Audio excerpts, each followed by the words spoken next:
Hello, English 1 Alliance. This is your To Kill a Mockingbird historical context research guide video helper thingy.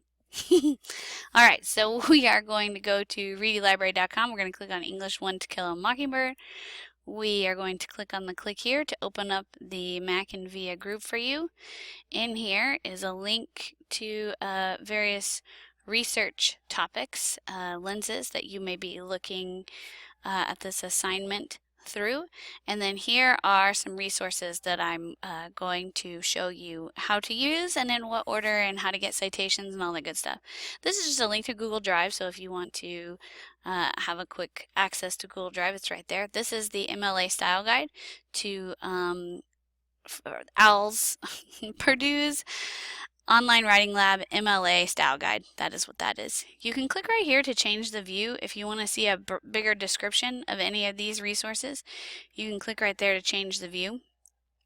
This is a resource that you guys may want to use to look through just to get an idea of some of the different lenses and some of the different issues regarding this time period. So it's going to give you some historical context right there.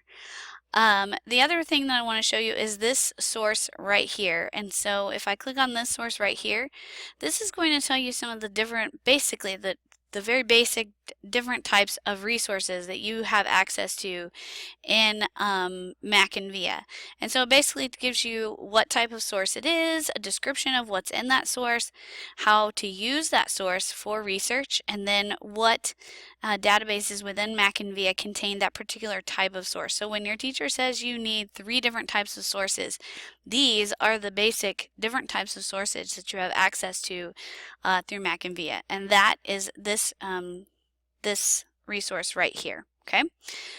As you will notice in that sources document, I always recommend that you start with an encyclopedia. You don't necessarily have to cite the encyclopedia if you don't want to, but it's a great place to start just to get some basic information about your topic, and of course spelling it correctly is always helpful.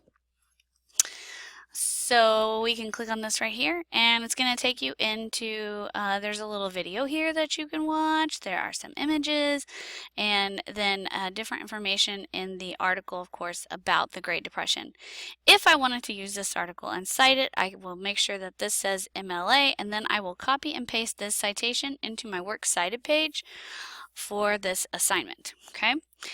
If you wanted to use an image from this database, you certainly can. If you click on the image and then click Cite, you will notice that it does provide you with a citation, which you do need if you're going to be using images in your resources. You need to provide the citation for them, okay, for academic honesty and to avoid any copyright issues, things like that, okay?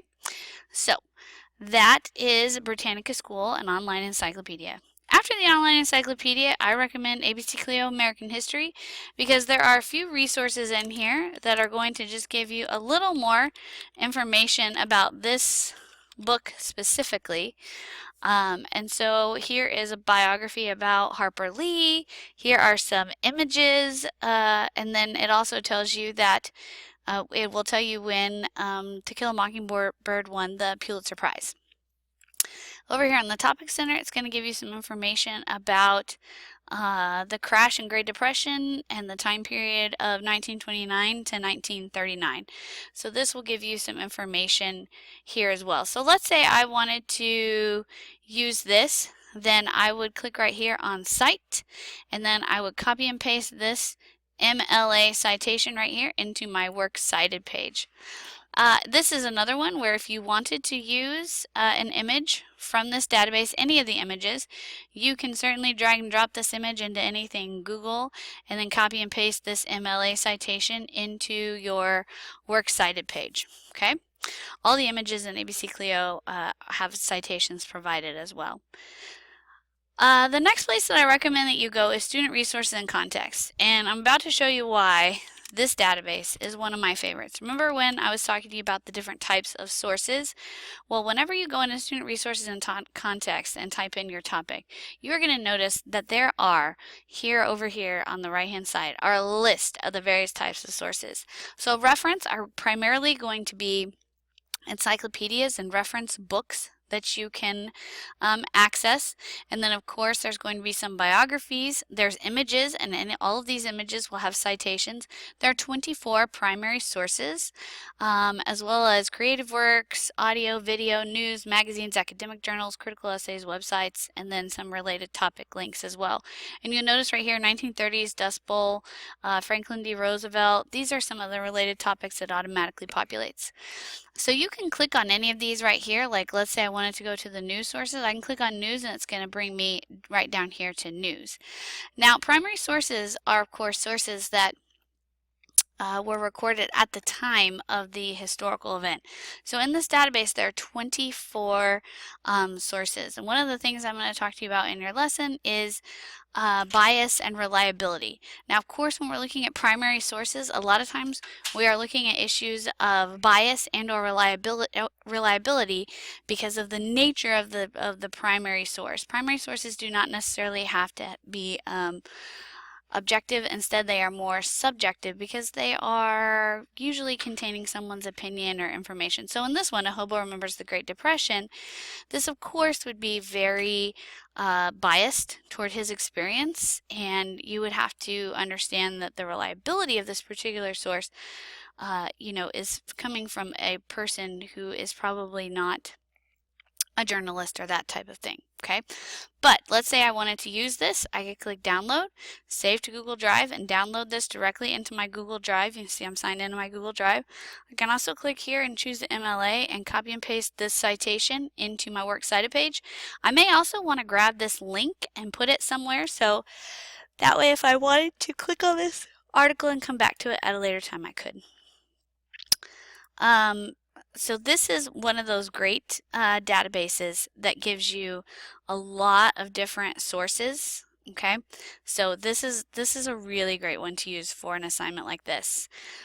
The next one I'm going to show you is the GVRL. The GVRL is a reference library, so it contains primarily reference and non-fiction books. And so I'm going to type in my search term, and you're going to notice that there are over 7,000 results.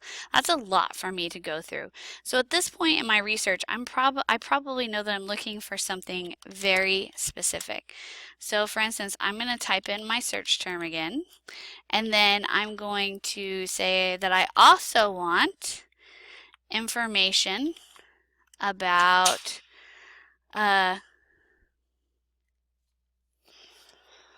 I can also put in that I want it to be about a specific person, okay? And so I put in the wrong person though. Depression, okay, so I want the Great Depression, and then I also want Franklin D. Roosevelt, okay, FDR. So now, as opposed to 7,000 results, I have 3 very specific results regarding the Great Depression and Franklin D. Roosevelt, okay? So advanced search is going to be a great tool. You can also sign in with Google on this one. And so let's say that I wanted to use this article right here. I could, again, download it to my Google Drive if I want. Citation tools, I can click on that MLA and copy and paste that into my Works Cited. Okay, so that is the GVRL. Oops, we're in the wrong one. Here we go. And so another one that you may want to use is Literature Resource Center. And so I'm going to type in To Kill a Mockingbird. And you're probably going to want to make sure that you're choosing novel on this one, just so you are getting results for the novel and not for the movie. So you'll notice there are 47 literary criticisms, 7 biographies, topic and work overviews 9, reviews and news, primary sources and literary works, multimedia. So depending on what type of source you're looking for here, you can click on this, okay? And so let's say I want a topic and work overview. Okay, and let's say I'm going to click on this first one. This is the one I want. Again, citation tool, MLA, copy and paste this citation into your Works Cited. I can download this into my Google Drive, all of those good things. Okay, so that is the Literature Resource Center. Okay, I've also included Twain's author series in case you want to use that database. And then here is the ebook and the digital audio book in case you are interested in using those as well. And as always, if you guys have any questions throughout the course of your research, you can always email me, lambertn@friscoisd.org, or come and see me in the library, and I'm happy to help you. Good luck, Lions!